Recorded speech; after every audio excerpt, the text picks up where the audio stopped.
students, in last video we discussed how to calculate complexity of a algorithm. In this video we will discuss some more examples. First example is an algorithm is given in which first statement is initialization statement, so its time complexity is big of 1 because it will take constant amount of time. Second, we have a for loop which will run for m times, and in this for loop we have a statement which is taking constant amount of time. So time complexity of this for loop is big of m. Similarly, time complexity of this for loop is big of n. Now these loops are sequential loops, so we can add their time complexity. Hence time complexity of this complete algorithm is big of 1 plus big of m plus big of n. So it will be equal to big of m plus n. Hence this is the answer.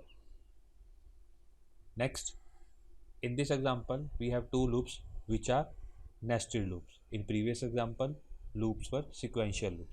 So now we will multiply their time complexity. Now time complexity of first loop is big of m because it will run for m times. Similarly, time complexity of second loop is big of n. So time complexity of the algorithm is big of m into n. Next, in this for loop we have I is equal to 1 to n, and every time we are multiplying I by 2. So we can say that total number of iterations will be for I equal to 1, 2, 4, 8, so on up to 2 raised to power k, because every time we are multiplying I by 2, so last term will also be a multiple of 2. We have assumed that 2 raised to power k is equal to n. Now this loop will break when 2 raised to power k will be greater than n. Taking log both sides, we will get log of 2 raised to power k greater than log of n, which will be equal to k greater than log n base 2. So there will be log n base 2 iterations because we have assumed that there are k iterations in this loop. Hence time complexity of this algorithm is big of log n base 2. Now if instead of this statement we have statement I is equal to I into 3, then again this loop will run for I is equal to 1, 3, 9 and 3 raised to power k. Then answer would have been log n base 3. Next, here we have a outer for loop which is run for n times, so total number of iteration is n, hence its complexity is big of n. Next, again we have a loop which is nested loop and its iteration will be n by 2 because we are incrementing j every time by 2. So its complexity will be big of n by 2. Total complexity of algorithm is equal to big of n into big of n by 2, which will be equal to big of n square because we have ignored the coefficient of the leading term. Next example. Here we have outer loop which will run for n times, so its complexity is big of n. Second loop which is running from 1 to n, and every time we are multiplying j by 2, so it is similar to example 3, and in that example we calculated the complexity which is equal to log n base 2. Third, that is k loop which is running from 1 to n, so its complexity is big of n. So these loops are nested loops. Time complexity of the algorithm is big O of n into big O of log n base 2 into big O of n. So this is equal to big O of n square log n base 2. Next example. In this example we have a outer loop which is running from I is equal to n to 1, and we have a inner loop which is depending on the value of I. So how we will solve this? Suppose I is n, then j loop will run from 1 to n. So total n iterations will be there. Next I will be n by 2.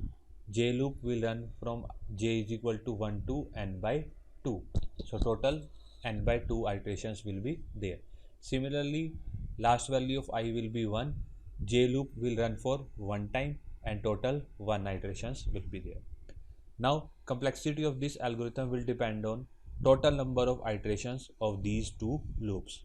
So total number of iterations of these loops will be equal to addition of all these terms. So that is n plus n by 2 plus n by 4 plus up to 1. Taking n as common, we will get 1 plus 1 by 2 plus 1 by 4 plus 1 by n. Let us assume that 2 raised to power k is equal to n. So we can say this is equal to n into 1 by 2 raised to power 0 plus 1 by 2 raised to power 1 plus 1 by 2 raised to power 2 and plus 1 by 2 raised to power k. Now this is a GP and sum of n terms of GP is equal to a into 1 minus r raised to power n by 1 minus r, where r is less than 1. Here our r is 1 by 2. So this will be equal to n into a is 1 into 1 minus r, that is 1 by 2 raised to power n.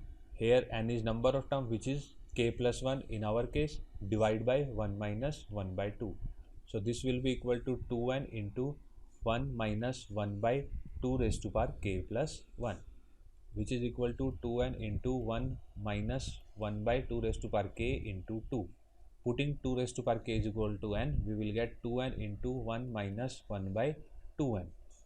Solving this, we will get 2n minus 1. Now complexity of this algorithm is big of n, because the leading term is 2n and we have ignored the coefficient.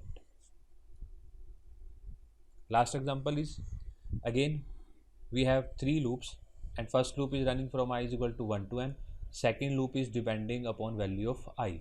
So we will solve.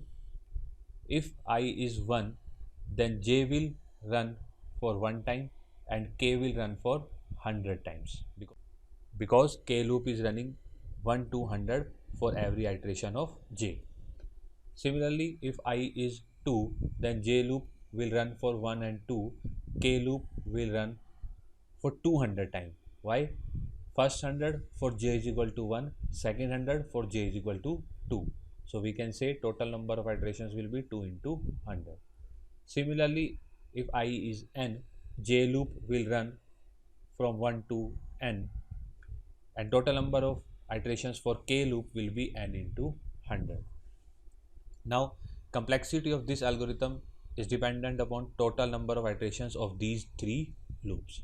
Total number of iterations of these 3 loops is equal to addition of all these iterations.